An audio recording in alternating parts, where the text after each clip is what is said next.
Capiz 1970s. Sigurado ka ba? Baka mahulog tayo sa putikan dyan? Hindi ah. Maliwanag naman buwan oh. Ano ba kayong mga yudipuga ka mo? Nakakagulat kayo ah. Hindi na lang kayo manahimik, alam niyong maraming aswang dito. Pasensya na po talaga dito.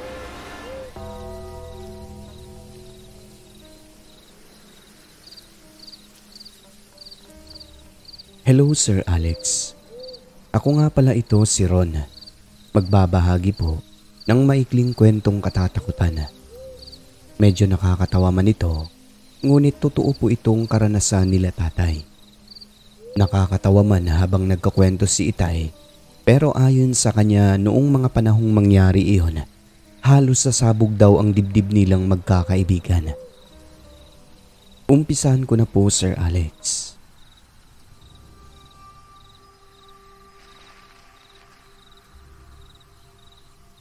May experience ang tatay Jordan ko noong kabinataan niya sa lugar ng Capiz. Hindi ko na lang po sasabihin ng eksaktong lugar sir, mahirap na. Ganito po kasi yun. Ang tatay ko ay may 4 na kaibigan. Isang araw, nagbakasyon sila sa lugar ng isa niyang kaibigang nagngangalang Riner na taga Capiz.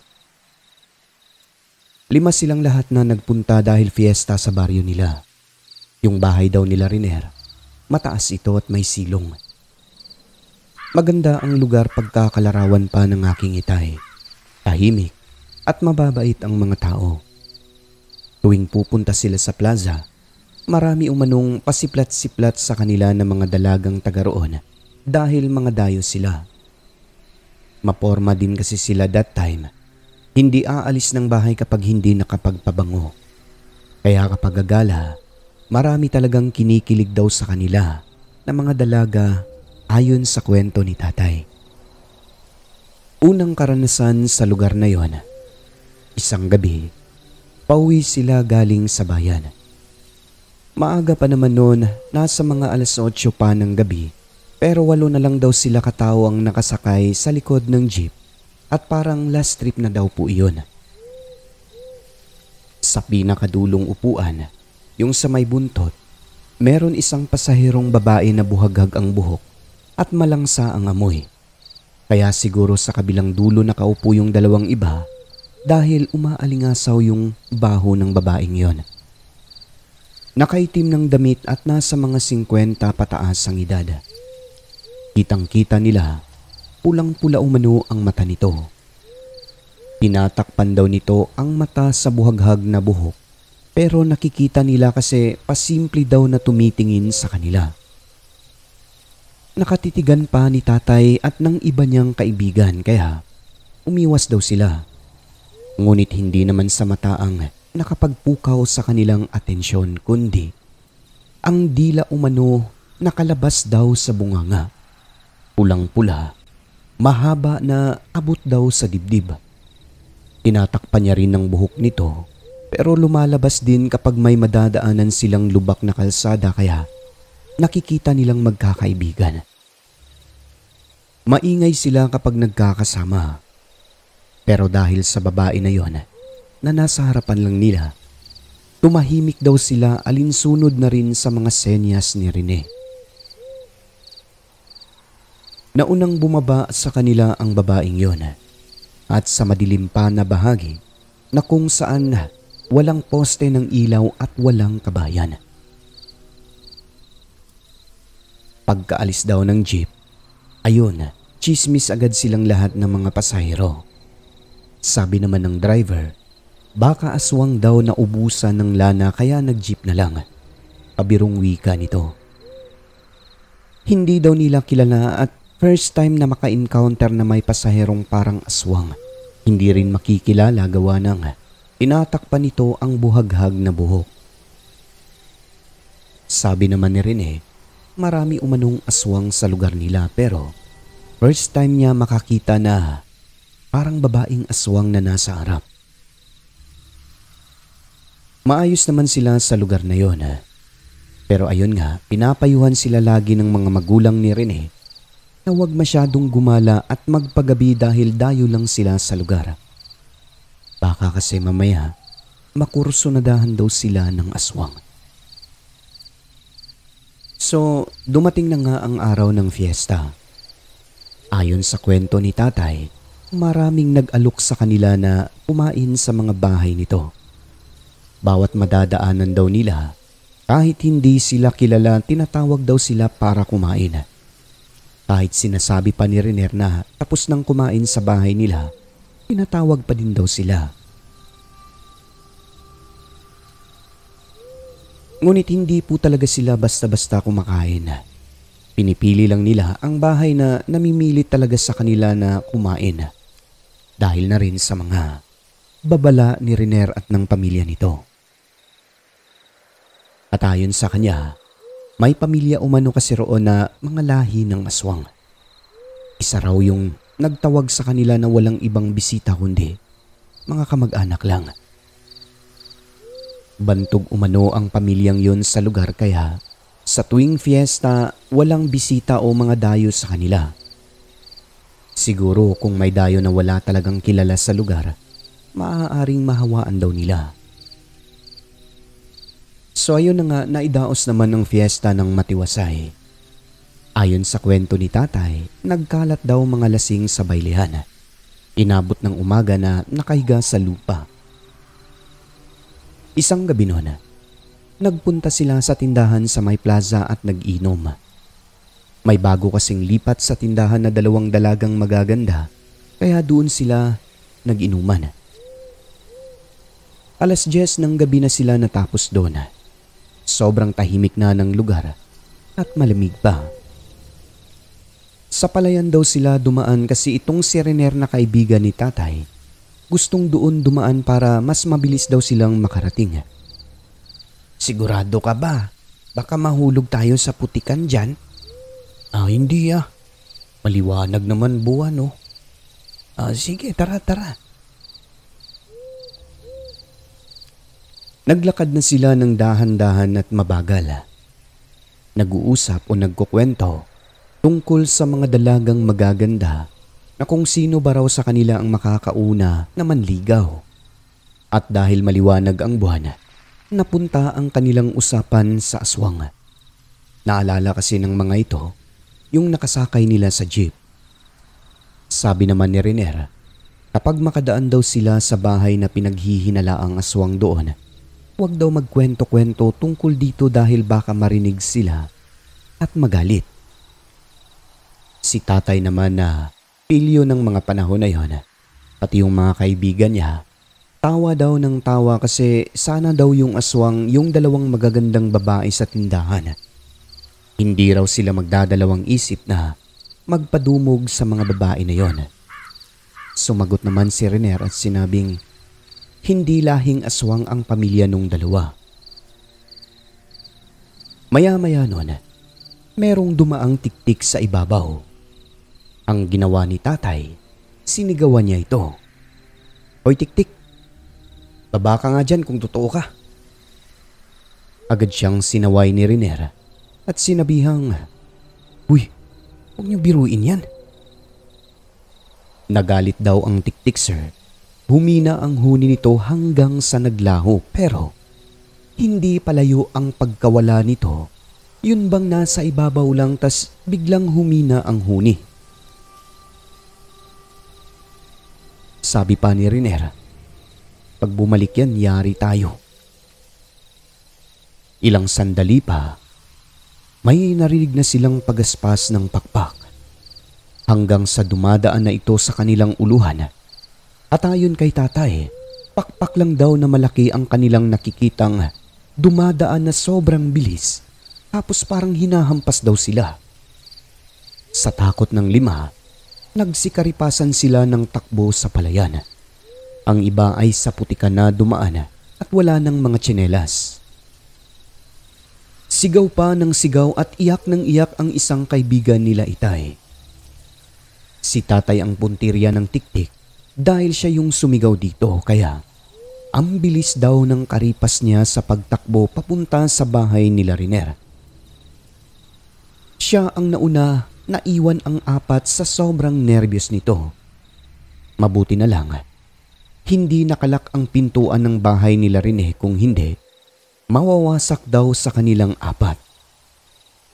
Ang hagdan nito, ayon sa kwento ni Itay, 2 hakbang lang daw sa kanya, parang tinalon niya sa sobrang nerbiyos.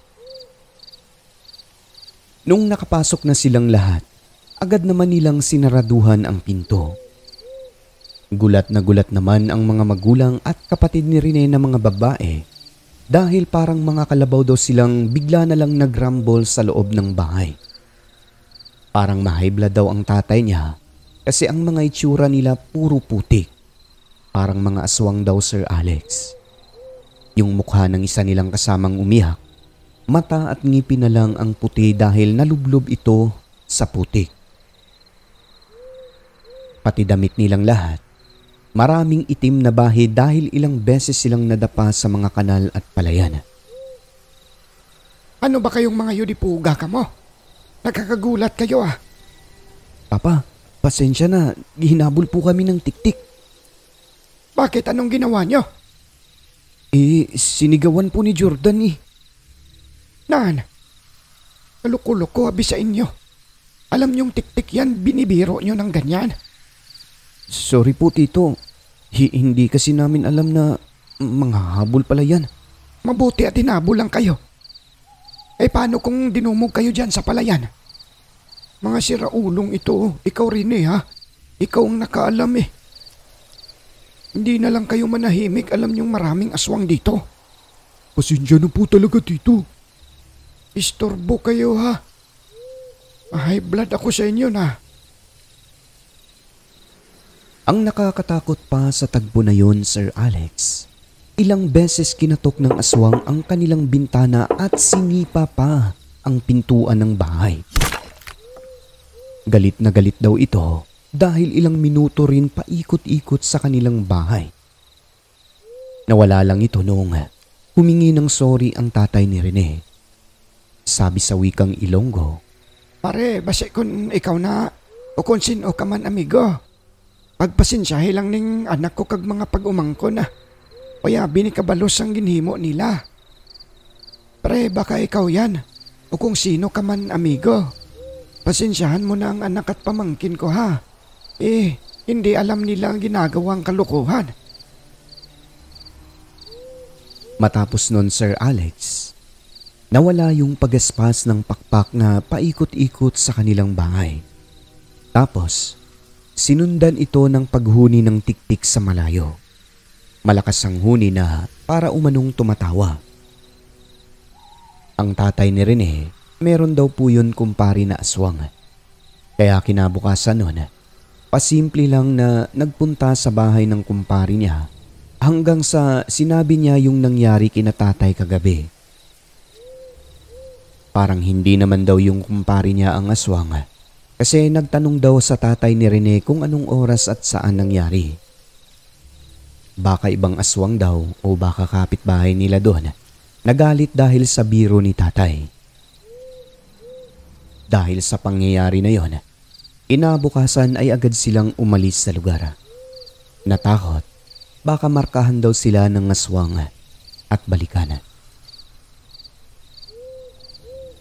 Yun po ang hinding-hindi makakalimutan ni tatay sa lugar nila Rene sa Capiz, Sir Alex. Hindi niya sukat akalain na itong mga tiktik pala ay mga aswang din. Magmula noon, kapag nakakarinig sila na may dumaang tiktik ay nananahimik na lang talaga. Natakot na baka sa susunod ay madumog pa. At eto naman po, sir, ang isa pa niyang karanasan na nangyari sa Leyte. Nagbakasyon sila noon doon ng magkakapatid dahil fiesta sa kamag-anak namin. Masaya umano silang nagiinuman sa araw hanggang naabutan ng gabi. Maya-maya ay meron daw isang taga roon na lumapit at nakipag-inuman din sa kanila. Iba umano ang aura nito na para bang hindi mapakali. Lagi umanong nangangati tapos patingin-tingin kahit saan. Maya-maya nun pasimple niyang inabutan si tatay ng alak. Yung tatay ko that time, meron ng alam tungkol sa mga lason-lason. So ang ginawa niya pagtanggap niya sa baso, pinihit niya ito. Nang bigla na lang nabasag yung puwet ng baso. Hindi lang basta crack, kundi yung pumutok talaga, Sir Alex. At sa kadahilan ng napansin ng mga kamag-anak ni tatay, binugbog nila yung lalaki, Sir Alex. Isa pala itong manglalason sa lugar at si tatay pa talaga ang napagtripa na puro kamag-anak yung nasa paligid. Kaya binugbog nila ng husto yung tao na yon at binantaan pa ng tiyuhin ni tatay na papatayin. Maging yung tiyuhin daw nila tiyo, marunong din manglason. Umamin naman daw yung lalaki at hingi ng sorry sa kanila. Hindi na raw mauulit dahil akala niya raw dayo si tatay sa lugar. Muntik daw tabasin ng mga kamag-anak namin dahil wala umanong respeto. Binugbog nila ng husto at sinabihang bumalik kung gusto niya.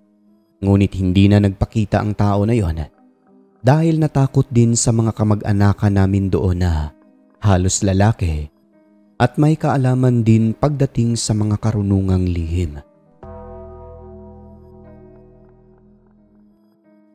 Maraming salamat, Sir Alex, sa pagbibigay buhay sa aming mga kwento. Sa susunod, magbabahagi po ako ng marami pang katatakutan na tunay pong nangyari sa buhay nila tatay. Hanggang sa muli. Ron ng Kabisayaan. At ngayon ay madako naman po tayo sa ating membership shoutouts mga igan. Binabati ko unang-una si Susana Dorn, 7 months member na. Story Hikes of Totski, 36 months member. Jonizel Alviola, 27 months member, Cheng's Channel 16. Kay Samantha Cruz na 7 months member na, isang idol. Thank you po Ma'am Samantha Cruz. Malaking bagay po ang SMCE idol. Kay Luis Elmido na 26 months member na, Rancid Horror Story 7 months. Kay Jeffrey Bunyad, 25 months member na. Rose Kim, 18 months. Kay Mike, 33 months member na. Rosary Jayarante, 9 months. Last but not the least, kay Jim Semilia, 31 months member na, no? And maraming salamat po sa walang sawang pagsuporta po sa ating munting programa. Ang Diyos na lang po ang bahala sa inyong kabutihan. Ulit, taos puso po ang inyong lingkod na nagpapasalamat. At sa lahat ng mga silent listener ay welcome po kayo sa channel natin.